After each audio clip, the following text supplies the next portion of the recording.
407 years ago, our fathers brought forth on this continent a new nation.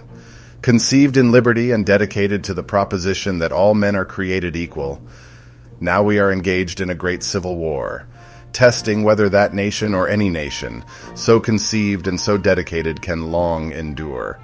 We are met on a great battlefield of that war. We have come to dedicate a portion of that field as a final resting place for those who here gave their lives, that nation might live. It is altogether fitting and proper that we should do this. But in a larger sense, we cannot dedicate, we cannot consecrate, we cannot hallow this ground. The brave men, living and dead, who struggled here have consecrated it far above our poor power to add or detract. The world will little note nor long remember what we say here, but it can never forget what they did here.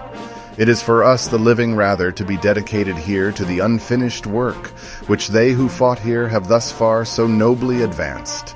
It is rather for us to be here dedicated to the great task remaining before us, that from these honored dead we take increased devotion to that cause for which they gave the last full measure of devotion, that we here highly resolve that these dead shall not have died in vain, that this nation under God shall have a new birth of freedom, and that government of the people, by the people, for the people, shall not perish from the earth.